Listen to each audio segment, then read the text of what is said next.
Hello students, एक बार फिर से मैं एसीएफ की ऑनलाइन क्लासेस में आपका स्वागत करता हूं। आज हम वानिकी के विषय को आगे बढ़ाते हुए सिल्वीकल्चर सिस्टम के जो पार्ट है शेल्टरवुड सिस्टम, इसको आज पढ़ेंगे। ये जो है, जैसा कि मैंने प्रीवियस वीडियो में बताया था, सिल्वीकल्चर जो सिस्टम है, ठीक है, सिल्वीकल्चर सिस्टम है, उसके दो पार्ट होते हैं। पहला जो पार्ट है, जैसे कि आप देख पा रहे हैं, पहला होता है हाई फॉरेस्ट सिस्टम और दूसरा होता है कॉपाइस फॉरेस्ट सिस्टम। तो हाई फॉरेस्ट सिस्टम के अंदर हम पढ़ रहे थे, पिछली वीडियो में हमने कंप्लीट किया कॉन्सेंट्रेटेड रीजनरेशन का फर्स्ट पार्ट जो था क्लियर फेलिंग। अब कॉन्सेंट्रेटेड रीजनरेशन का जो सेकंड पार्ट है वो है शेल्टरवुड सिस्टम। तो जैसा कि आप देख पा रहे हैं कि जो शेल्टरवुड सिस्टम है उस पे क्या रहता है कि शेल्टरवुड के बहुत सारे टाइप्स हैं, ठीक है, शेल्टरवुड के बहुत सारे टाइप्स हैं, आपको जैसा कि देख पा रहे हैं। तो शेल्टरवुड में हम देखते हैं कि शेल्टरवुड जो सिस्टम है इसके बहुत सारे टाइप्स होते हैं, ठीक है। शेल्टरवुड जैसा कि आप देख रहे हैं, ठीक, इसमें आज हम पढ़ेंगे uniform system, group system, shelterwood strip system, Wagner blender system, ठीक है, एवरहेड वेज सिस्टम, ठीक है, strip system, irregular shelterwood system और इंडियन इरेगुलर शेल्टरवुड सिस्टम। तो सबसे पहले बात ये उठता है कि शेल्टरवुड सिस्टम होता क्या चीज है, ठीक है, शेल्टरवुड सिस्टम होता क्या चीज है। अगर इसके डेफिनेशन देखें, shelterwood system are those high forest system, जैसा कि मैंने कहा कि ये हाई फॉरेस्ट सिस्टम का ही पार्ट है, ठीक है, in which the young crops is established under the shelter of old one। इसका अर्थ हुआ कि जो नए पौधे हैं वो क्या है, पुराने पौधे की छाया तले उगाए जाते हैं या उनको परवरिश की जाती है बड़े होने तक, ठीक है। और इसके साथ ही at the latter the same time offer the protection of soil. इसके साथ ही क्या है, जो सॉइल इरोजन का जो उससे प्रोटेक्शन भी मिलता है, ठीक है। तो इसको हम विस्तार से और समझते हैं कि shelterwood system includes the various system of successive regeneration and felling together with the selection system, right. Shelterwood system में उसमें हम ये भी समाहित होता है कि ये क्या है, कंटिन्यूअस कई रीजनरेशन और फेलिंग मतलब कटाई सिस्टम के साथ ही शेल्टरवुड सिस्टम अपनाया जाता है। मतलब कई बार पेड़ों की कटाई की जाती है अलग अलग तरीके से और अलग अलग तरीके से क्या है, पेड़ों का उगाया जाता है, ठीक है। तो इसमें सबसे जो पहले समझने वाली बात है, हम ये समझते हैं कि इसमें जो पहला टाइप्स है, ठीक है, पहला जो टाइप्स है यूनिफॉर्म सिस्टम, ठीक है, यूनिफॉर्म सिस्टम, पहले इसको हम देखते हैं। यूनिफॉर्म सिस्टम में जैसा कि आपको दिख रहा है, हम इसको पढ़ने जा रहे हैं, आखिर ये यूनिफॉर्म सिस्टम होता क्या चीज है। Uniform system is a kind of shelterwood system aiming at the concentrated region. मतलब किसी पर्टिकुलर एरिया में, मान लो ये बहुत बड़ी एरिया है, बड़े से जंगल का सिर्फ इतना एरिया को हम लोग कॉन्सेंट्रेट कर रहे हैं, तो इस पर्टिकुलर एरिया में ही फेलिंग और रीजनरेशन करते हैं। तो इसको हम लोग क्या बोलते हैं, यूनिफॉर्म सिस्टम का कॉन्सेंट्रेटेड एरिया बोलते हैं। इन विच वहां पे क्या करते हैं, canopy is uniformly open over the whole area of a compartment to obtain the uniform regeneration। देखिए इसका तात्पर्य ये है कि मान लीजिए कि ये कोई बहुत बड़ा रीजन हमने सेलेक्ट किया है, ठीक है। इस रीजन में, इस एरिया में, ये बहुत बड़े वन का एक छोटा क्षेत्र है जहां पे हम लोग क्या यूनिफॉर्म शेल्टरवुड सिस्टम अपनाने वाले हैं, ठीक है, जिसमें कई जगह क्या है, इस जगह का हम लोग फेलिंग करना है और रीजनरेशन करना है। तो ये जो रीजनरेशन है, इसको जो एरिया को हमने चूज किया, इसको हम लोग कंपार्टमेंट कहेंगे, ठीक है। अब यहाँ पे क्या है, सनलाइट जो है पूरी तरह से भूमि पर सब जगह या सारे पेड़ों को मिल सके, इस सारे पेड़ जितने भी यहाँ पे पेड़ होंगे, जितने भी मान लीजिए ये पेड़ हैं, इन सभी पेड़ों को समान सनलाइट मिल सके, उसके लिए हम कुछ पेड़ों की कटाई कर देते हैं यूनिफॉर्मली।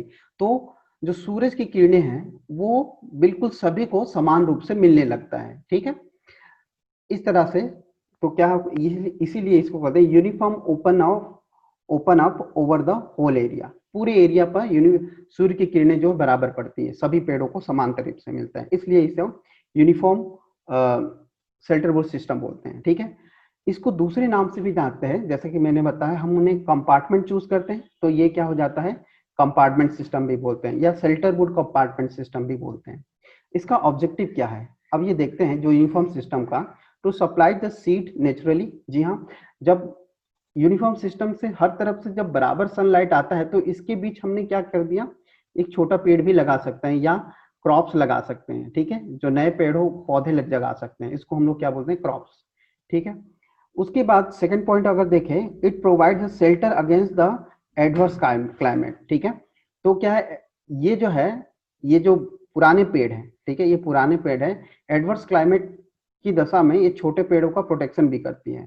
दूसरा क्या ये देखते हैं, to regulate the light conditions incident the forest to the better regeneration.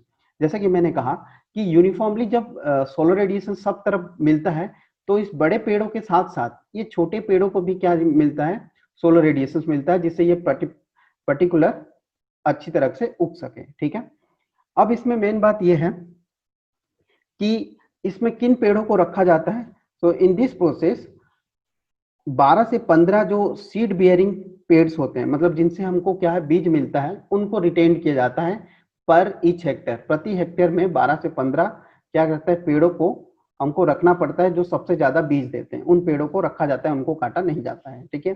ये किनके लिए एप्लीकेबल है, ये ज्यादा जरूरी है। देखिए पूरे जो सिल्वीकल्चर सिस्टम आप पढ़ रहे हो, इस सब में क्या जरूरी है, कौन सा सिस्टम किसके लिए जरूरी है, वो नाम याद रखना जरूरी है। जैसे ये एप्लीकेबल है चीर के लिए, देवदार के लिए या कायल के लिए, तो ये तीन नाम बिल्कुल बहुत अच्छे से याद रखेंगे कि ये जो है यूनिफॉर्म सिस्टम के लिए अपनाए जाते हैं, ठीक है। इनके बावजूद ये जो फेलिंग पैटर्न है इसको समझना सबसे ज्यादा जरूरी है। अगर ये नहीं समझे तो पूरा शेल्टरवुड आपके लिए समझना मुश्किल हो जाएगा। तो बिल्कुल ध्यान से समझिएगा, ये लेक्चर बहुत ही इंपॉर्टेंट है कि ये फेलिंग किस प्रकार से की जाती है शेल्टरवुड सिस्टम में। तो देखते हैं हम लोग फेलिंग पैटर्न। देखिए ये जो फेलिंग पैटर्न है जो मैं बताने वाला हूँ, इस जो फेलिंग पैटर्न है इसमें 3 टाइप के फेलिंग पैटर्न होते हैं। मुख्य ये 3 फेलिंग पैटर्न ही हमको समझने रहते हैं। जैसे पहला फेलिंग पैटर्न है सीडिंग फेलिंग पैटर्न, सेकंड जो है आपका सेकेंडरी फेलिंग सिस्टम, थर्ड जो है वो फाइनल फेलिंग सिस्टम। देखो फेलिंग सिस्टम का मतलब ही होता है, फेलिंग सिस्टम का मतलब ही होता है पेड़ों को काटना या हार्वेस्टिंग ऑफ ट्रीज, ठीक है। लेकिन ये 3 जो है ये कैसे कैसे स्टेज पे और कब कब की जाती है ये देखना जरूरी है। तो जैसा कि मैंने कहा, क्या पहला जो है ये सीडलिंग फेलिंग जो पहला स्टेज है, सेकंड स्टेज है सेकेंडरी फेलिंग, ठीक है, और जो थर्ड स्टेज है फाइनल वाली उसको फाइनल फेलिंग कहते हैं, ठीक है। तो ये कैसे कैसे होते हैं चलो समझना जरूरी है। जैसा कि यूनिफॉर्म सिस्टम का ये उदाहरण है और यहीं से हम समझते हैं, ठीक है। इनिशियली जो जंगल रहता है ऐसे बिल्कुल नेचुरल तरीके से उगा रहता है, ठीक है। अब इसको स्टार्टिंग करते हैं, सबसे पहले सबसे जो पहली फीलिंग होगी फेलिंग, सबसे पहली फेलिंग मतलब पहले जो पेड़ कटेंगे उसको सीडिंग फेलिंग कहते हैं। ये क्या होता है, this is the first step in shelterwood felling system, ये पहला स्टेप होता है। It refers to the opening of canopy, canopy को ओपन करते हैं of a mature stand to provide the conditions of securing the regeneration from the seeds, right।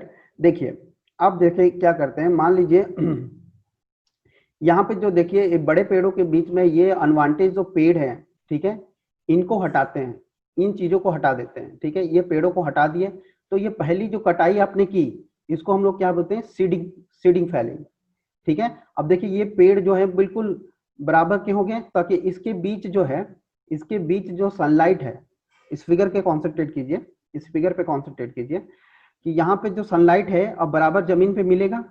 Canopy थोड़ा open हुआ, कैनोपी मतलब जो छाया था, जो पेड़ों की छाया इस जमीन को सूरज की किरणें पहुंचने नहीं दे रहे थे, उससे क्या है अब सूर्य की किरणें जमीन पर पहुंचेगी तो ठीक। यहाँ पे जो पेड़ अब हम लगाएंगे नया, जो नया पेड़ लगाएंगे उसको बराबर क्या होगा, सूर्य की किरणें मिलने लगेगी। तो ये है सीडिंग फेलिंग जो पहला स्टेज जाता है, ठीक है। आपने समझे कि ये जो अनवांटेज तो पेड़ है इनको काट किया जाता है ताकि जो सूर्य की किरणें हैं वो पूरे धरातल तक बराबर मिलते रहे, हर जगह यूनिफॉर्मली बढ़ जाए, ठीक है, ताकि नीचे हम लोग नए पेड़ उगा सकें, ठीक है, छोटे। अब इसके बाद क्या करते हैं देखते हैं कि इसका फेलिंग जो है, ये जो सीडिंग फेलिंग है, इसके दो स्टेज को हम लोग देखते हैं कि जो पेड़ हम लोग काटते हैं, the removal of woods, consider the following, इन चीजों को, बातों को ध्यान में रख के हम लोग काटते हैं। जो पहला है देखो, selection of tree to be retain, किनको हम लोग रखेंगे, जो जेनेटिकली सुपीरियर पेड़ है, ठीक है, और जो बहुत अच्छा है पेड़, जिसमें बहुत सारे बीज मिलते हैं, ठीक है, वो जेनेटिकली सुपीरियर ट्री है, उसको एज इट इज रखते हैं, उसको काटते नहीं। Tree with clean cylindrical bone and bigger crowns, देखिए साफ साफ बता रहा है कि जो ऐसा, देखिए सिलेंड्रिकल पेड़ है, इसकी तना बिल्कुल सिलेंड्रिकल है और उसका कैनोपी जो है बहुत बड़ा हो, ठीक है, जो बहुत बड़ा हो, ऐसे पेड़ों को हम नहीं काटते हैं, इनको रिटेन किया जाता है। उसके बाद क्या जाता है कि distance between the retaining tree, ये बहुत ही इंपॉर्टेंट है, आपको ये पूछा जा सकता है कि जो फेलिंग पैटर्न है, सीडिंग फेलिंग में जो कौन से पेड़ों के डिस्टेंस कितने कितने पेड़ रखे जाएंगे, इसको देखते हैं। It should be 12 to 18 for the chair. Chair फिर जो ट्रीज है, चेयर क्या है, एक प्रजाति है पेड़ों की, जिसमें कितने पेड़ों को लगभग 1 हेक्टेयर में रखना पड़ेगा आपको, लगभग 12 से 18 पेड़ को। उसी प्रकार 45 से 40 पेड़ कहाँ पे रखना पड़ेगा, फॉर देवदार के लिए रखना पड़ेगा। तो ये नाम बिल्कुल याद रखिएगा, और जो डिस्टेंस बिटवीन द ट्रीज है वो कितने कितने का डिस्टेंस रखें और कितना पेड़ रखें, ठीक है। तो ये याद रखिएगा, 12 से 18 चीर के लिए और 45 से 50 जो है देवदार के लिए रखेंगे, ठीक है। तो ये था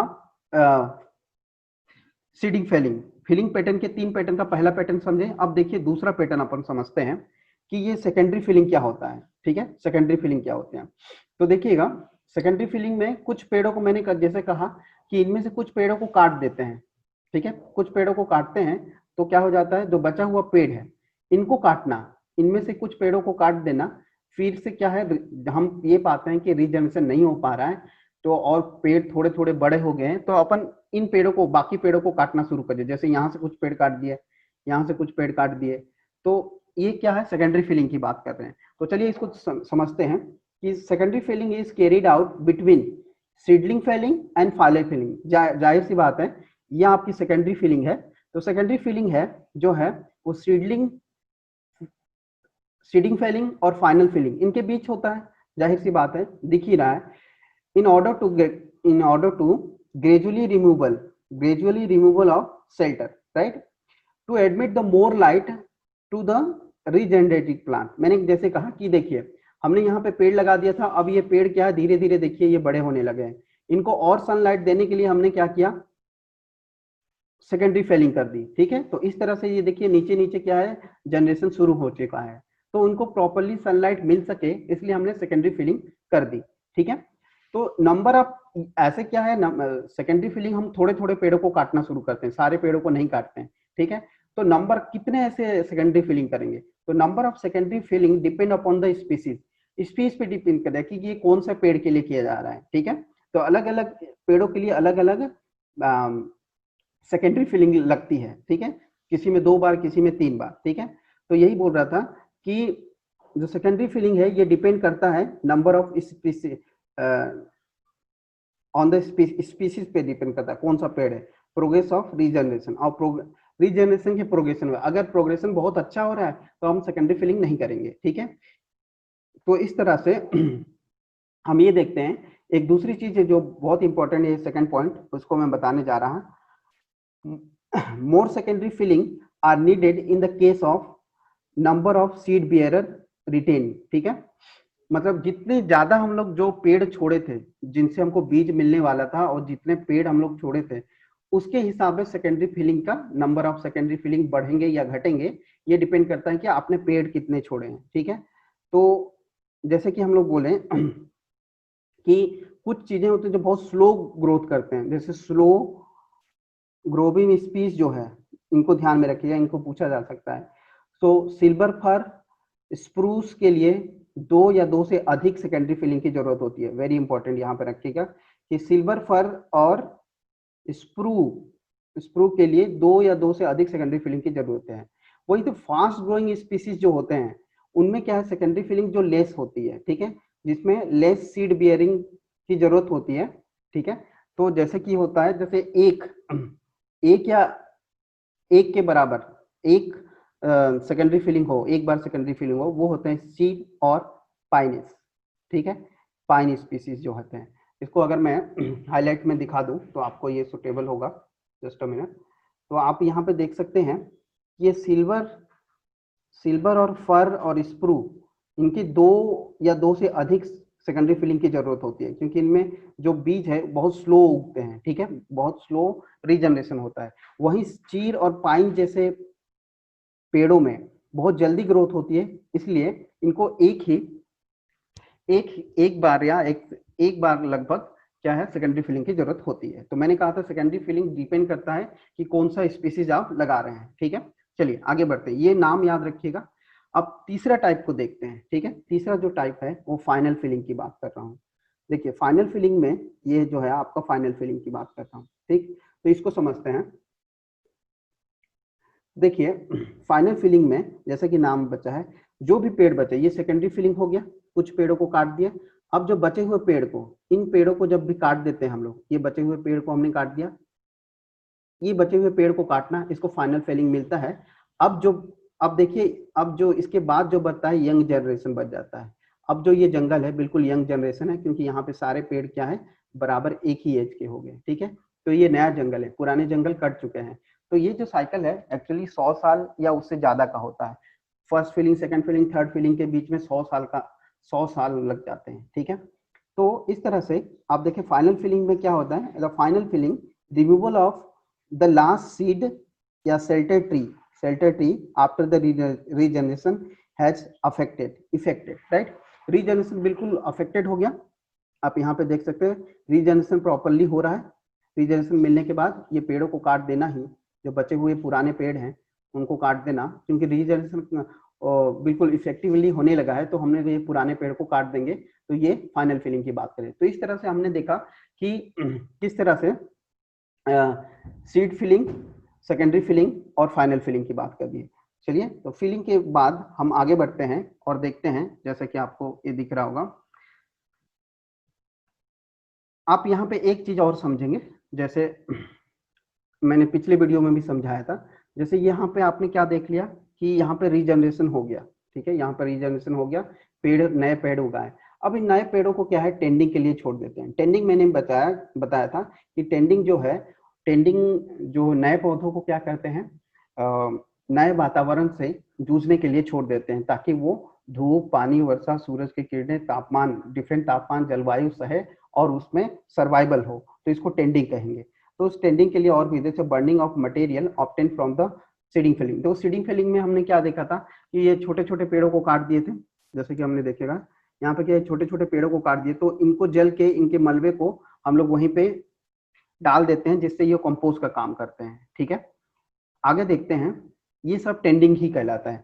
फिर टेंडिंग का दूसरा पॉइंट अगर इसमें यूनिफॉर्म सिस्टम में देखें, after seeding establishment weeding cleaning is done whenever essential. मतलब क्या होता है, देखिए अब यहाँ से पेड़ तो उगाए हैं, जो हमको पेड़ चाहिए थे वो उगना शुरू हो गए हैं।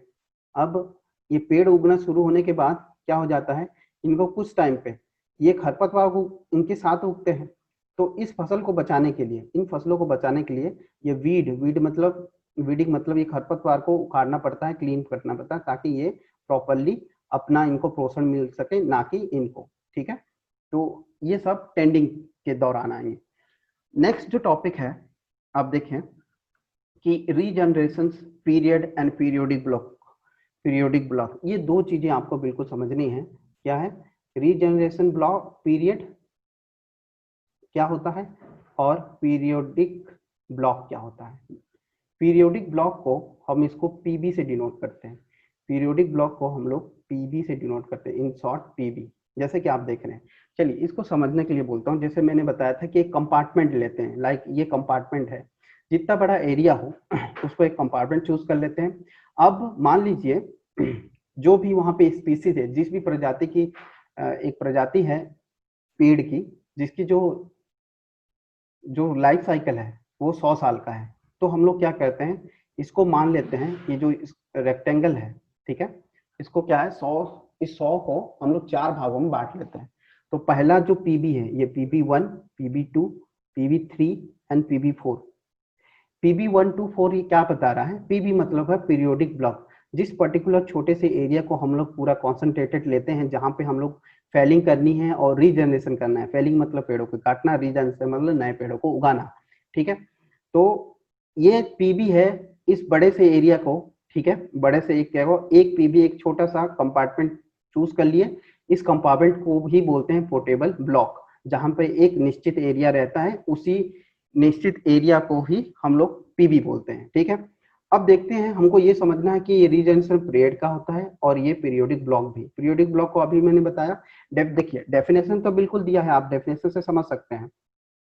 जैसे कि यहाँ पे दिया है, रीजनरेशन पीरियड ये क्या होता है? It refers to the period required for the regenerating the whole of the periodic block. मतलब पूरे पीरियोडिक ब्लॉक में जब तक पेड़ नहीं उग जाते, जब तक नए पेड़ नहीं उग जाते, उस समय काल को हम लोग बोलते हैं रीजनरेशन पीरियड।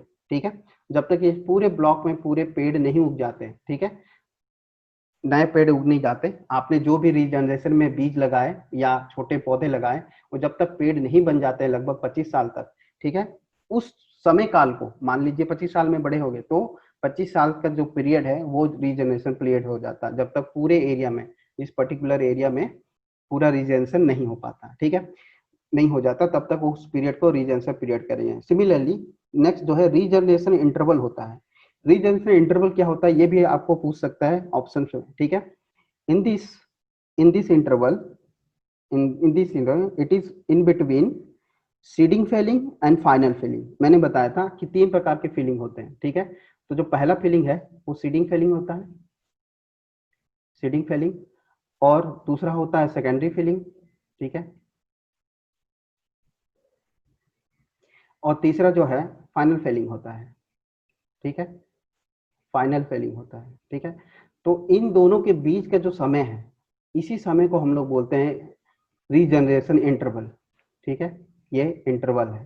ठीक, ये रीजनरेशन, मैं इन शॉर्ट लिख दे रहा हूँ, ये रीजनरेशन इंटरवल यही पीरियड है। सीडिंग सीडिंग फेलिंग और फाइनल फेलिंग, इन दोनों के बीच का जो समय है वो रीजनरेशन इंटरवल कहा जाता है। लास्ट है पीरियोडिक ब्लॉक। देखिए पीरियोडिक ब्लॉक क्या होता है?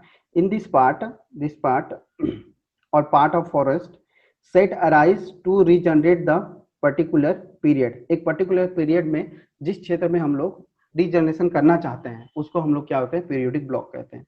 अब जैसे कि इस एग्जाम्पल में समझें, एक बार फिर से मैं बता दूं कि, चलिए इसको मैं रब करके फिर से बता रहा हूं। जैसे मान लीजिए कि 100 साल का किसी स्पीसीज का रोटेशन ईयर है। ठीक है, सॉरी रोटेशन नहीं, उसका लाइफ साइकिल कितने का है, सॉरी इसका लाइफ साइकिल है जो 100 साल का है। ठीक है, 100 साल का है, तो इस 100 साल को हम लोग क्या कर दिया, एक रेक्टेंगल कंसीडर कर लिया। ठीक है, ये इसको कंपार्टमेंट बोलेंगे। ठीक है, तो इस कंपार्टमेंट को 4 भागों में बांट लेते हैं। तो अगर 4 भागों को 100 को 4 भाग करें तो 25-25 साल का होगा। तो ठीक है, तो पहले पीबी को हमने काटा और 25 साल बाद फिर सेकंड को काटा, तो इसमें 25 साल के एज का अंतर हो जाएगा। उसी प्रकार नेक्स्ट इसकी फेलिंग के बाद हम यहाँ पे बढ़े, अब उसके बाद क्या कर दिए तब तक ये और बड़ा हो गया, तो ये लगभग 75 साल का था, जिसको 25 साल बाद फिर यहाँ पे काटेंगे, फिर 25 साल बाद यहाँ पे काटेंगे, फिर 25 साल जब तक यहाँ तक आएंगे तो ये 25 प्लस 75 कितना, तब तक ये 100 साल का हो गया रहेगा।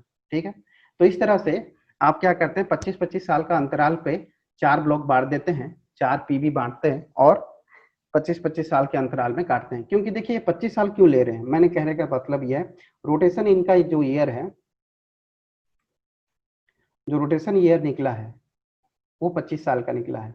क्यों? क्योंकि आपने 4 भाग में बांटा उनके लाइफ साइकिल को। उनका लाइफ साइकिल अगर 100 साल का था, उसने आपने 4 भाग में बांटा, तो इससे क्या हो गया, वो 25 साल का रोटेशन ईयर रहा।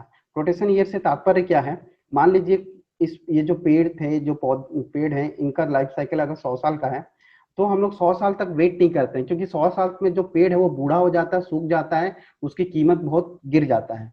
तो हम लोग क्या करते हैं, उसको लगभग जो मेच्योरिटी पीरियड रहता है लगभग 75 साल तक के बाद हम पेड़ काटना शुरू होता है, क्योंकि इस समय में 75 की उम्र में ये जो पेड़ है उसकी कीमत सबसे ज्यादा होती है।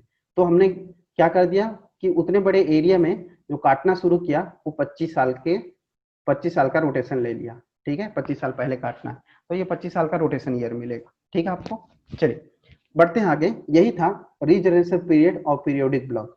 इसके बाद जो समझना है सबसे जरूरी उसको देखते हैं। देखिए कि जो अलॉटमेंट एरिया है टू पीरियोडिक ब्लॉक, जो अलॉटमेंट एरिया है पीरियोडिक ब्लॉक, उसको कैसे फाइंड आउट कर देते हैं।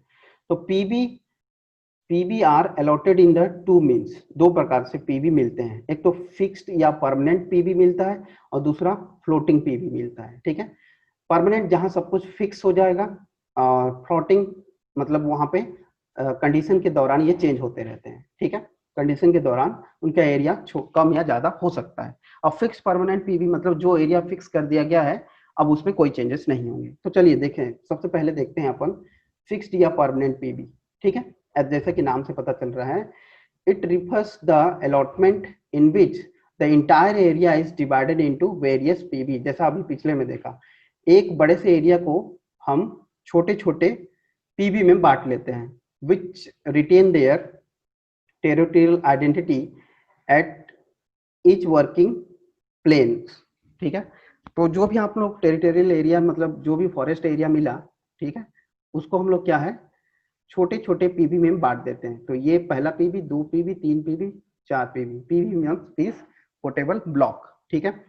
अब उस पे जो पोर्टेबल एरिया कितना बड़ा लेना है, ठीक है, कितना बड़ा पोर्टेबल एरिया लेना है, ये कैसे डिसाइड होता है। तो ये इसका फॉर्मूला है जिसको आपको याद रखना है। मैं भी ये इक्वेशन बना के आपको पूछ दे तो आप बिल्कुल ये याद रखिए, area for PB, area for PB निकालने के लिए equals to F S into P by R. तो ये फॉर्मूला आपको याद रखना है, इसको जो मैंने हाईलाइट किया है, ठीक है। यहाँ पे अपन क्या देखते हैं, वेयर जो एफ एस है वो क्या है, पीबी का एरिया है, ठीक है। ये एरिया है जो पीबी के लिए डिफाइन हुआ है, ठीक है। और पी जो है ये है नंबर ऑफ ईयर है, मान लीजिए 100 साल का था तो 100 साल का उसको नंबर ऑफ ईयर हो जाएगा in the period, and R is the rotation year, R is the rotation, ठीक है। तो रोटेशन ईयर कितने साल का था ये उस पर डिपेंड करता है। तो ये फॉर्मूला आपको याद रखना है सिर्फ इस पे कि पोर्टेबल एरिया जो है, ये पोर्टेबल ब्लॉक है, उसको कैसे डिफाइन करते हैं। तो F S into P by R, F S into P by R, ये फॉर्मूला आपको देख लेना है, आपको हो सकता है ऑप्शन में बना के दे। तो जो पीबी होता है, ये जो फिक्स्ड पीबी होता है, दो प्रकार के होते हैं, एक सेल्फ कंटेन्ड होता है और दूसरा स्केटर्ड होता है। तो इंडिया में जो है, बहुत ही याद रखिए, इंडिया में जो स्केटर्ड है, इंडिया में इसको आप याद रखें, ये पूछ सकें इंडिया में कौन सा फॉलो होता है, तो इंडिया में आपका ये स्केटर्ड पीबी फॉलो होता है, ठीक है। इंडिया में स्केटर्ड पीबी फॉलो होता है, ठीक है। इससे फायदा क्या होता है, इसका एडवांटेज ये है कि बहुत आसानी से हम इसको मैनेज कर सकते हैं, ठीक है, बहुत ही कम कॉस्ट में, ठीक है। एक छोटे से एरिया को मैनेज करना बहुत आसान हो जाता है, ठीक है। चलिए आगे बढ़ते हैं, फ्लोटिंग पीवी। देखिए फ्लोटिंग पीवी की बात करते हैं। तो फ्लोटिंग पीवी जैसे नाम से पता चल रहा है, this is known as a single PV method. This is what, single PV method, मतलब पूरे जितना भी बड़ा एरिया मिला है उसको हम ब्लॉक में नहीं बांटेंगे, ठीक है। वो एक पर्टिकुलर जितना बड़ा एरिया मिला उसको हम लोग एक ही पीवी मानेंगे, ठीक है, एक ही पीवी पे कॉन्सेंट्रेट करते हैं। क्योंकि ये फ्लोटिंग है तो हम लोग इसको पार्ट पार्ट में नहीं तोड़ेंगे, ठीक है।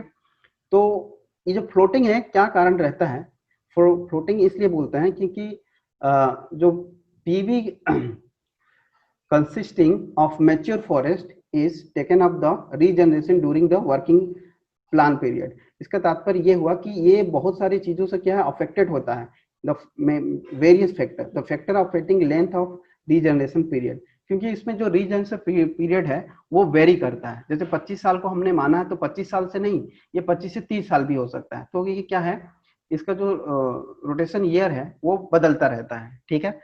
क्यों बदलता है, क्योंकि ये जो ऐसा एरिया हमने चूज किया है जहां पे जो रीजनरेशन है उसको अफेक्ट करने वाले बहुत वाले कारण हैं। तो फ्रीक्वेंसी ऑफ सीड ईयर, मतलब हर साल जो है उतना ही बीज प्रोड्यूस हो, ये फिक्स नहीं रहता, ठीक है।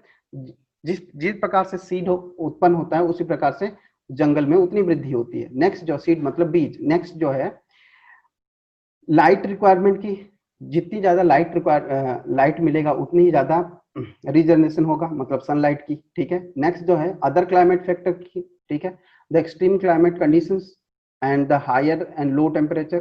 जो टेम्परेचर रेंज है, जो जलवायु का टेम्परेचर रेंज है, वो भी डिपेंड करता है कि वर्ष भर का कितना तापमान बना रहा है। नेक्स्ट सॉइल कंडीशंस कैसी होती है, सॉइल का कंडीशन पे भी डिपेंड रहता है कि सॉइल कंडीशन जो अगर उसमें अम्ल क्षार मृदा है या फिर उसमें क्या है इरोजन नहीं हो रहा है, तो वो अच्छी सॉइल हुई तो रीजनरेशन अफेक्टेड होगा और अच्छी रीजनरेशन होगी। नेक्स्ट जो बढ़ते हैं कि कंडीशन ऑफ ग्रास वो अदर वीड्स, मतलब वहां पर जो खरपतवार हो वो ज्यादा ना उगे या कम उगे।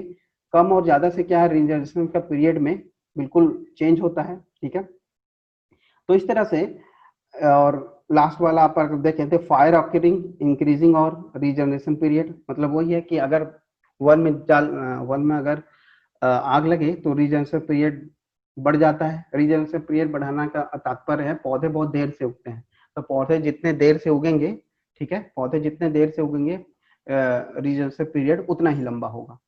तो यहाँ तक आपने देखा कि फ्लोटिंग फ्लोटिंग पीवी में किस तरह से रीजनरेशन होता है। चलिए इसके साथ हम आगे बढ़ते हैं ग्रुप सिस्टम। चलिए ग्रुप सिस्टम में हम लोग ये देखते हैं कि जो सेकेंड टाइप है ग्रुप सिस्टम है। ग्रुप सिस्टम से तात्पर्य क्या है, ठीक। अभी आपने देखा यूनिफॉर्म सिस्टम। इनिशियली मैं ये क्या पढ़ाने जा रहा हूं, अब अभी तक आपने बेसिक कॉन्सेप्ट समझा कि फेलिंग किस प्रकार से होती है। अब मैं ये समझाने जा रहा हूं कि शेल्टर वुड का ही, देखिए शेल्टर वुड का अभी आपने क्या देखा, यूनिफॉर्म सिस्टम देखा। अब हम देखने जा रहे हैं सेकेंड टाइप, ठीक है, ग्रुप सिस्टम, ठीक है। अब हम ग्रुप सिस्टम देखेंगे, ग्रुप सिस्टम में शेल्टर वुड किस तरह कार्य करता है। तो ग्रुप सिस्टम में सबसे पहले हम ये देखते हैं, देखिए बहुत सिंपल है। ग्रुप सिस्टम जो है ये भी कॉन्सेंट्रेटेड रीजनरेशन का ही पार्ट है। ये भी concentrated regeneration felling are carried out in a scattered group due to presence of advance group. देखो यहाँ जो टर्म्स है ये दो चीजों को बस याद रखना है, ठीक है। तो ये है क्या चीज एक्चुअली, आप इस ग्रुप, जैसे कि नाम है ग्रुप सिस्टम का, तो ये जो डायग्राम से आपको क्लियर कराता हूं मैं कि वहां पे आपने क्या देखा, जो एक पर्टिकुलर एरिया पे ग्रुप पे हमने जो फेलिंग या रीजनरेशन कर रहे थे, ठीक है। तो ये जो ग्रुप किसी निश्चित एरिया पे था, लेकिन यहाँ पे जो है वो किसी भी एरिया पे ग्रुप बना के छोटे छोटे ग्रुप में इसको फेलिंग किया जाता है, ठीक है। तो इनिशियल ये यहाँ से यहाँ तक ऐसा ट्रांसफर हो रहा है, ठीक है। फिर कुछ सालों बाद सेकेंडरी कटिंग कर देते हैं, लगभग 10 साल बाद सेकेंडरी कटिंग करते हैं, देखते हैं यहाँ पर रीजनरेशन अच्छी तरह से हो पा रहा है क्या है। अगर नहीं हो पा रहा है तो सेकेंडरी कटिंग की तरफ बढ़ते हैं, तो कुछ जगहों पर और हमने क्या कर दिया, यहाँ पे फेलिंग कर दी, ठीक है। तो फिर से 5 से 10 सालों में जब वो हो जाते हैं तो फाइनल कटिंग की तरफ आ जाएंगे, तो देखेंगे यहाँ पे फाइनल कटिंग हो चुका है। अब ये कुछ नजारा ऐसे है। फिर ये घूम के कहाँ पे जाएगा, फिर इनिशियल कंडीशन पे ग्रोथ होगा, क्योंकि अब सारे पेड़ कट के ये नई फसल आ चुकी है, वन में नया फसल आ चुका है। अब ये नया फसल जो है इस तरह से मैच्योर होके पुराने जंगल की तरफ बढ़ेगा। फिर ये साइकिल चलता रहता है, ठीक है। तो ये ग्रुप्स का मतलब है कई ग्रुप में पूरे जंगल भर में छोटे छोटे ग्रुप बना के काटते हैं, ठीक है। स्केटर्ड ग्रुप में बनाते हैं, तो स्केटर्ड का मतलब छोटे छोटे ग्रुप पूरे जंगल भर में, ठीक है। तो इसको दूसरे नाम से भी जानते हैं, this is also known as Bavarian femelschlag, इस नाम से भी जाना जाता है। तो वेब्रियंस क्ले फीमेल क्लैग जो है वो ग्रुप सिस्टम के नाम से भी ये जाना जाता है। तो ये नाम याद रखिएगा कि वेब्रियंस वाला जो संबंधित किससे है, तो ग्रुप सिस्टम से है। मेनली जो मोस्ट इंपॉर्टेंट है ये किसके लिए किया जाता है, ये देवदार के लिए और कैल के लिए किया जाता है। देखिए पिछला वाला जो था इसमें एक चीज ऐड था साल, लेकिन यहाँ पे साल नहीं है, ये साल के लिए नहीं होता, ये देवदार और कैल के लिए होता है, ठीक है। ये दो स्पीसीज का नाम याद रखिएगा जो ग्रुप सिस्टम में यूज करते हैं, ठीक है। तो ये मैंने जो कुछ भी बताया, जो कुछ भी मैंने यहाँ बताया, ये पूरा डिस्कशन यहाँ पे रखा है कि फेलिंग पैटर्न करते कैसे हैं। इस चित्र में मैंने बता दिया, उसी प्रकार से यहाँ लिखा है क्या करते हैं। जैसे मैं एक लाइन पढ़ के दिखाऊं आपको समझ में आएगा। Group of promising advance growth, जहां पे क्या होता है एडवांस ग्रोथ होता है, मतलब क्या है, हमने यहाँ देखा कि इस जगह पे हमारे एक्सपेक्टेशन से थोड़ा ज्यादा स्पीड में जनरेशन होता है, वहां पे ऐसा स्केटरिंग करते हैं, या जहां जहां पे जिस एरिया पे फेलिंग करना है, वहां पे एडवांस ग्रोथ हो रही है ये देख लेते हैं, ठीक है। जहां पे जल्दी ग्रोथ हो रहा है वहां पे ऐसा ग्रुप सिस्टम अपनाते हैं। Is identify and localise the compartment, मैंने बताया कि आपने पहचान कर ली कहाँ पे जल्दी ग्रोथ हो रहा है, उसको हम लोग क्या करते हैं, एक कंपार्टमेंट बना दिया और उसको काटने के लिए डिसाइड कर लेते हैं, ठीक है। Seeding felling is done all around the periphery, group 1, ठीक है। तो ग्रुप 1 में क्या करते हैं, पूरे पूरे जंगल के एरिया में करते रहते हैं। तो ये जो पूरे पॉइंट्स है, ये जो पूरे पॉइंट्स है आपको वही मैंने बताया जो मैंने ऊपर में चित्र में डिस्क्राइब किया, तो इसको पढ़ने की जरूरत नहीं है, ये उसी को बताता है, ठीक है। चलिए मैं आगे बढ़ता हूँ। आपको मुख्यतः क्या है इसको समझना था, और इसमें कहाँ पे अपनाते हैं, इसको किस नाम से जानते हैं, ये याद करना जरूरी है, जितने सिस्टम बताते जा रहा हूँ। चलिए नेक्स्ट बढ़ते हैं। नेक्स्ट वेरी इंपॉर्टेंट देखिएगा, शेल्टरवुड जो है, शेल्टरवुड स्ट्रिप सिस्टम है, सॉरी शेल्टरवुड ये है स्ट्रिप सिस्टम, टाइपिंग मिस्टेक है, ये स्ट्रिप मेथड है। देखिए शेल्टरवुड के स्ट्रिप मेथड, मैंने कॉन्संट्रेटेड स्ट्रिप मेथड पिछले वीडियो में बताया था, बिल्कुल उसी की तरह है। इस फिगर को आप समझना, फिगर समझना जरूरी है, ये पूरा डिटेल जो लिखा हुआ है उसको पढ़ने की जरूरत नहीं है, अगर आप यहाँ जो समझा रहा हूँ उसको समझिएगा। देखिए क्या करते हैं कि ये जो कंपार्टमेंट चूज कर लेते हैं, हमेशा ही रखते हैं कंपार्टमेंट जो है रेक्टेंगल ही चूज करते हैं, ठीक है। स्ट्रिप का एक फंडा है कि विंड के अगेंस्ट में, जैसे विंड का डायरेक्शन है, विंड के अगेंस्ट में स्ट्रिप की कटाई शुरू होता है। ये देखिए विंड के अगेंस्ट डायरेक्शन में, ठीक है। मतलब इधर से अगर हवा चल रही है तो उसके अपोजिट डायरेक्शन से आपने काटना शुरू करोगे। तो पहला जो स्ट्रिप है, पतली पतली नेरो में हम लोग नेरो स्ट्रिप में काटना शुरू करते हैं। तो जो पहला स्ट्रिप है, देखिए पहला स्ट्रिप में क्या होगा, देखो 1 stand for final felling, 2 stand for secondary felling and 3rd stand for seeding felling. जो यहाँ पे 1 लिखा है इसका अर्थ यह है कि जब यहाँ पे फाइनल फिलिंग हो चुकी थी तब तक सेकंड वाले में क्या हो रहा था, सेकंड वाले में सेकेंडरी फिलिंग हो रही थी। अब थर्ड वाले में क्या हो रही थी, सीडिंग फिलिंग। मतलब समझ रहे हो कि यहाँ पे तीनों हो चुका है। जब यहाँ पे क्या होता था, सीडिंग फिलिंग हो चुका है, सेकेंडरी फिलिंग हो चुका है, और फर्स्ट जैसे लिखा है मतलब यहाँ पे फाइनल फिलिंग हो चुका है, तब यहाँ पे कहाँ तक पहुंचा है, यहाँ पे सीडिंग के बाद सेकेंडरी तक पहुंचा है, और यहाँ तक सेकेंडरी पहुंचा है तो यहाँ तक कहाँ पहुंचा है, सिर्फ सीडिंग तक पहुंचा है। ये इसका तात्पर्य है, ठीक है। ये 1 2 3 का अर्थ है। ऐसा नहीं कि यहाँ पहले काटे फिर दूसरा यहाँ काटे तीसरा यहाँ काटे, काटते ऐसे ही है, पर ये जो है, ये आप डायगोनली जो देख रहे हैं, इसका कहने का मतलब यही है कि यहाँ जब पहले वाले स्ट्रिप में जब हम फाइनल कटिंग कर लेते हैं, तब जो ये अंतिम इधर से अंतिम वाला रहता है, वहां सिर्फ पहला मतलब सीडिंग कटिंग हुआ रहता है। तो इसे हम स्ट्रिप कटिंग कहते हैं। ऐसा करने से क्या रहता है कि जो एयर का प्रेशर है वो नई फसल पे, नई जो यहाँ पे जहाँ ये रीजनरेशन हो रहा है, यहाँ आपने क्या है, नया नया फसल उगाया होगा। अगर हम पूरी तरह से सबको एक साथ काट दें तो क्या हो जाएंगे, इसमें वायु का प्रभाव ज्यादा पड़ेगा, और वायु का प्रभाव ज्यादा पड़ने से यहाँ पे क्या है, ट्रांसपीरेशन ज्यादा होगा, मतलब वाष्पोत्सर्जन ज्यादा होगा, और धूप अगर ज्यादा हुई, वाष्पोत्सर्जन ज्यादा हुआ, जिससे क्या हो जाता है कि पौधे झुलस सकते हैं, ठीक है। तो ड्रॉबैक है कि हाई प्रेशर जो एयर प्रेशर से प्रिटेंड करें हम किसको, नई फसल को। तो ये जो पूरी आपको फेलिंग पैटर्न है वो मैंने वर्ड्स में इस डायग्राम के माध्यम से समझा दिया है। आप इसे अगर पढ़ेंगे तो भी आपको अर्थ यही निकलता है, फेलिंग पैटर्न क्या होगा। तो ये बिल्कुल जो सारे पॉइंट्स बताया है मैंने, तो पढ़ पढ़ के बताने की जरूरत नहीं है, मैंने पूरा आपको डिस्क्राइब कर दिया है। तो ये था felling pattern, strip, shelterwood strip felling pattern. लेकिन ये इसमें ये ध्यान देने वाली बात है कि जो डिसएडवांटेज है, सॉरी, जो विड्थ होता है स्ट्रिप का वो वेरी करता है, बट ये ऑलमोस्ट क्या है, 20 से 30 मीटर होता है, 20 से 30 मीटर और, ठीक है, या इससे 20 से 30 मीटर जो है कॉमन है, बाकी ये वेरी भी करता रहता है। कुछ पैटर्न इस तरह से दिखता है, ये आप देख लेंगे कि ये जो है काटने के वजह से क्या हो जाता है, पहले ऐसे नजर आते रहता है हमेशा, और हवा है, हवा जो है ऐसे बहती रहती है, ठीक है, क्योंकि पैटर्न हर जगह क्या है, जो हाइट है वो ब्रिज की वो बदलती रहती है।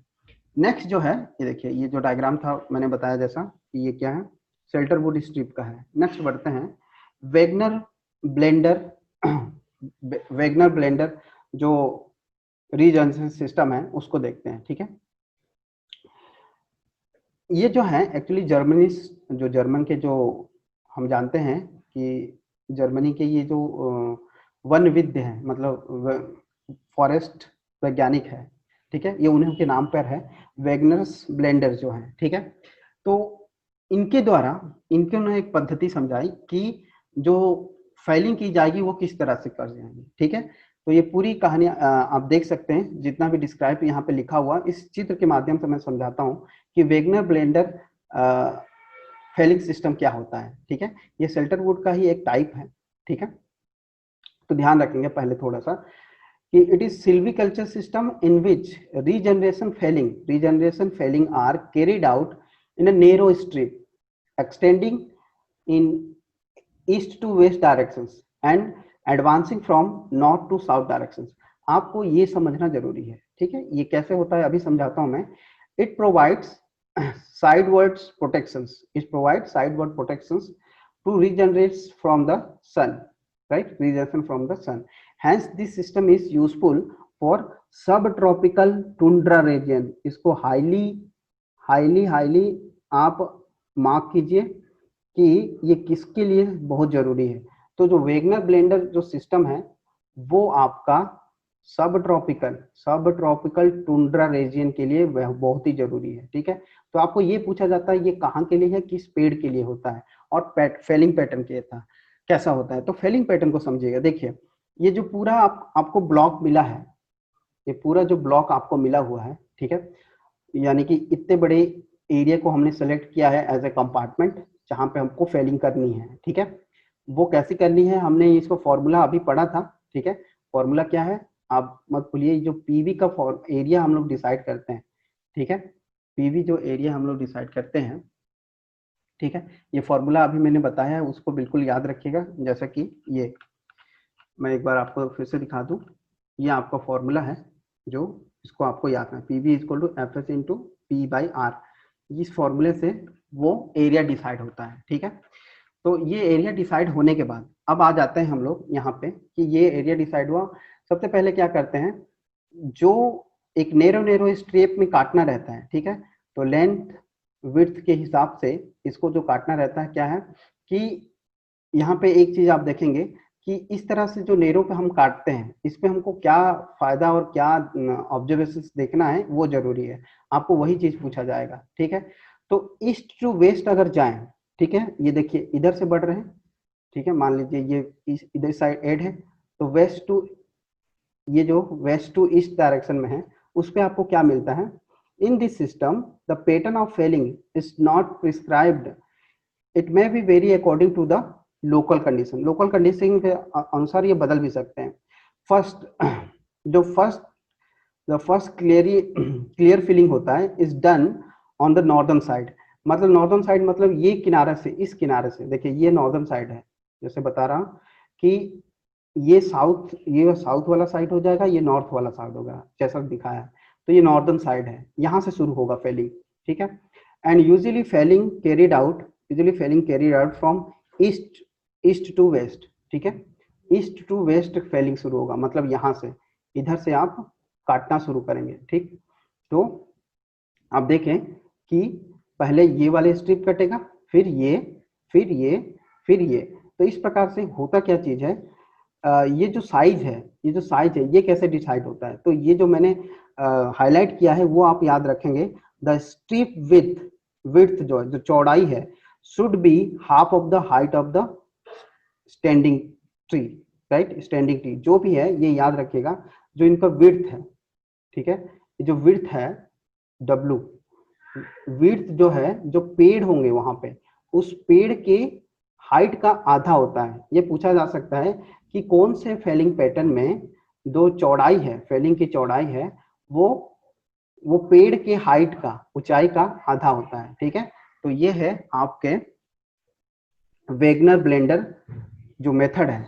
ठीक है, सॉमलेग वेगनर ब्लेंडर सॉमलेग जो मेथड है, यहाँ पे क्या होता है, जो विड्थ ऑफ, जो आपने नेरो स्ट्रिप काटेंगे उसकी जो चौड़ाई है वो हाइट की आधी होती है, ये पूछा जा सकता है। ठीक है, तो इसमें आप क्या देखते हैं, जो आपको ये अब इस तरह से काटें, इस तरह से काटने से आपको क्या समझ में आया, यहाँ पे जो रीजनरेशन होगा, मतलब जो नए पेड़ आएंगे वो किस तरह से पूरे जंगल में मिलेंगे, तो कुछ इस तरह से होगा।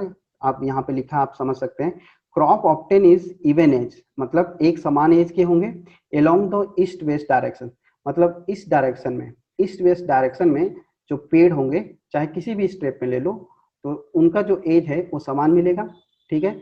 Where is uneven age group in the north west, northern south, northern south area direction में आपको इवन एज मिलेगा। मतलब साफ साफ यहाँ पे अगर मैं दिखा दूं कि, एक मिनट मुझे इसको रब करके मैं बता देता हूँ आपको, आप देखेंगे कि जो इवन एज है, मतलब आप अगर ईस्ट टू वेस्ट डायरेक्शन जा रहे हैं तो इस डायरेक्शन में समान एज के मिलेंगे, ठीक है, इवन एज के, इवन एज फॉरेस्ट मिलेंगे।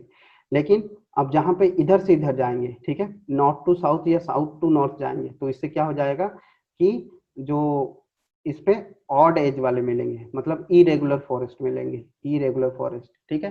तो ये पूछ सकते हैं कि आपको वेगनर ब्लेंडर मेथड से अगर फॉरेस्ट को रिफेलिंग करें या फेलिंग करें, तो अगर हम ईस्ट टू वेस्ट जा रहे हैं तो हमको इवन एज फॉरेस्ट मिलेगा, ऑड एज फॉरेस्ट मिलेगा, या इवन ऑड दोनों मिलेगा। तो आप याद रखेंगे, ईस्ट टू वेस्ट अगर जा रहे हैं तो आपको इवन एज मिलेगा, ठीक है, और नॉर्थ टू साउथ या साउथ टू नॉर्थ जा रहे हैं तो आपको ऑड ऑड एज मिलेगा। ऑड एज मतलब एज में भिन्नता आएंगी, ठीक है। तो इस प्रकार से ये था वेगन ब्लेंडर सॉमलेग मेथड, ठीक। चलिए आगे बढ़ते हैं। नेक्स्ट जो है स्ट्रिप एंड ग्रुप, अब दोनों का कंबाइन देखिए, नेक्स्ट जो है वो दोनों का कंबाइन ग्रुप है, ठीक है, स्ट्रिप एंड ग्रुप सिस्टम, ये दोनों का कंबाइंड है। इसको भी आप चित्र के माध्यम से समझिएगा, वो ज्यादा आप जरूरी समझेंगे। देखिए यहाँ पे भी 3 स्टेप में काट लेते हैं, ये first step, second and third strip, 3 strip में है। तो यहाँ पे देखिए, जैसे पहले यहाँ पे एक चीज ध्यान रखना है, जो एडजेसेंट कॉर्नर होता है वहां से आपका मैचिंग होना चाहिए, ठीक है, एडजेसेंट कॉर्नर है वो मैचिंग होते हैं। इसका अर्थ है ये कि जैसा कि आप चित्र से समझ रहे हैं, जो ब्लैंक ब्लॉक है वो क्या है, सीडलिंग के लिए बोलेगा, सीडलिंग फेलिंग। ये जो नोटेशन है वो सेकेंडरी फेलिंग के लिए है, ये जो नोटेशन है वो फाइनल फेलिंग के लिए है। यहाँ के क्या है, अपर पार्ट जो है, मतलब देखिए 1 2 3, इसमें 3 चीजों को दिखाया, तो ये फाइनल फेलिंग है, 3 चीजें हो चुकी हैं।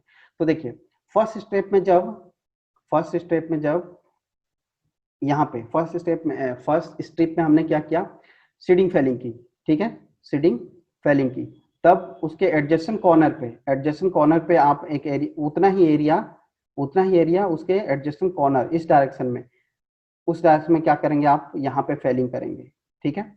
नेक्स्ट जो है, जब यहाँ पे आपने सेकेंडरी फेलिंग करोगे, ठीक है, तब यहाँ पे इसका सेकेंडरी फेलिंग चलेगा, ठीक है। तो ग्रुप के साथ साथ यहाँ क्या पे स्ट्रिप भी हो रहा है, ठीक है, ग्रुप के साथ साथ स्ट्रिप भी हो रहा है। सिमिलरली थर्ड स्टेप पे क्या हो जाएगा, यहाँ पे हम लोग फर्स्ट फेलिंग करेंगे, ठीक। तो इस तरह से जब यहाँ पे फाइनल फेलिंग हुआ रहेगा, तब तक यहाँ पे क्या होता है, सेकंड फेलिंग हुआ रहेगा, और यहाँ पे थर्ड स्टेप पे सिर्फ सीडिंग फेलिंग या फर्स्ट स्टेज फेलिंग हुआ रहेगा। तो यही चीज बता रहा है कि लास्ट वाले में अगर देखें, साइमल्टेनियसली यानी साथ साथ करते हैं, एक के बाद एक नहीं, साइमल्टेनियसली करते हैं। सिमिलरली फिर ये उल्टा शुरू हो जाते हैं, ठीक है, फिर यहाँ से बनना शुरू हो जाएगा, ठीक, फिर ये इस तरह से, फिर यहाँ पे ऐसा, तो ये एडजस्टन, ये वाली लाइनें ऐसी ऐसी चलेंगी, ठीक है। तो इस तरह से पूरे ऐसा ऐसा करके पूरे जंगल को ये कवर करते हैं, ठीक है। तो ग्रुप और स्ट्रिप सिस्टम कुछ इस तरह से काम करता है। तो हम लोग देख लेते हैं, यहाँ पे कहते हैं simultaneously adjacent strip is taken where the seeding failing is started. Similarly, work progress till the group merge with the each other. ठीक है, जब एक दूसरे से फिर से रिपीट नहीं होता है तब तक ये दोहराया जाता है। The direction of progress of a strip should be against the direction of wind. बिल्कुल यहाँ भी वही फॉलो होता है कि अगर इस डायरेक्शन में फॉलो होता है, अगर विंड इस डायरेक्शन में आ रही है तो आपको कटाई जो है इस डायरेक्शन में करना है, ठीक है। तो बिल्कुल ये उसी तरह है, पुरानी पद्धति की तरह। चलिए नेक्स्ट बढ़ते हैं। नेक्स्ट जो है वेज सिस्टम, ठीक है। अब इस वेज सिस्टम को, जैसा कि ये डायग्राम से आप समझे, ये क्या है कि ये जो आप देख रहे हैं ये बनावट, यहाँ पे क्या है, पेड़ है, ठीक है। ये जो त्रिभुज आपको दिख रहा है यहाँ पे पेड़ है, चाहे ऐसा समझे और चाहे ऐसा समझे। ये वाले एरिया में क्या रहता है, आपका पेड़ रहता है। ये जो त्रिभुज शेप है यहाँ पे पेड़ रहता है, बाकी यहाँ हवाएं ऐसी आती हैं, जैसा इधर से दिख रहा है, यहाँ से हवा ऐसे प्रवेश करती है, ठीक है। ये विंड की डायरेक्शन से, तो विंड की डायरेक्शन में जो वर्टेक्स इस साइड रहता है, मतलब त्रिभुज का जो नुकीला हिस्सा है वो इस साइड, मतलब यहाँ पे पेड़ होंगे, ये सारे के सारे पेड़ हैं, जो काले काले ये लाइन है ये सब पेड़ है, कुछ इस शेप में काटा जाता है, ठीक है। तो वेज शेप में काटने पर क्या है, जो एयर प्रेशर है बिना अफेक्टेड के इस जंगल से बाहर चली जाती है, जो रीजनरेशन को प्रभावित नहीं करता, ठीक है। इस पे एक्चुअली है, जैसे ये जो स्ट्रिप है वो क्या है 2 से 5 मीटर का रहता है, 2 से 5 मीटर, और इसका लेंथ जो है वो अधिकतम 80 मीटर का, ऐसा, ठीक है। इस पैटर्न में ही वो पेड़ों को काटा जाता है, ठीक है। तो इस जो फर्स्ट इनिशियल सीडिंग होता है, felling is made in the strip, तो ये स्ट्रिप के माध्यम से भी किया जा सकता है, जैसे फर्स्ट स्टेप ले लिए और सेकंड स्ट्रिप ले लिए, तो इनको हम छोटे छोटे स्ट्रिप में भी बांट के कर सकते हैं, जैसे ये, ठीक है, छोटे स्ट्रिप में भी बांट के किया जा सकता है। चलिए, वेज सिस्टम के बाद हम आगे बढ़ जाते हैं irregular shelterwood system. Irregular shelterwood system बहुत ही इंपॉर्टेंट है। Last one, irregular shelterwood system, जैसा कि नाम से पता चल रहा है कि यहाँ पे जो जनरेशन है वो इरेगुलर होगा। बहुत ध्यान से देखिएगा, it is a silviculture system in which regeneration felling is done in the pattern of group system, ठीक है। ग्रुप में पेड़ों को काटा जाएगा, ग्रुप में पेड़ों को काटा जाता है, ठीक है, but regeneration period is long, मतलब इसका जो पेड़ के उगना का जो समय है वो बहुत लंबा होता है, ठीक है। Which result in irregular crop, तो जो वन मिलते हैं हम लोग को इरेगुलर टाइप के मिलता है। ये पूछा जाएगा कि इरेगुलर शेल्टरवुड सिस्टम में, जैसे कि नाम से ही पता चल रहा है इरेगुलर होगा, तो वन का टाइप इरेगुलर ही होगा। And this is also refers to as a Swiss Swiss females females clock जो है, ठीक है, और बेंडल बेंडल फीमेल क्लॉक जो है, इनको इस नाम से भी जाना जाता है, ठीक है।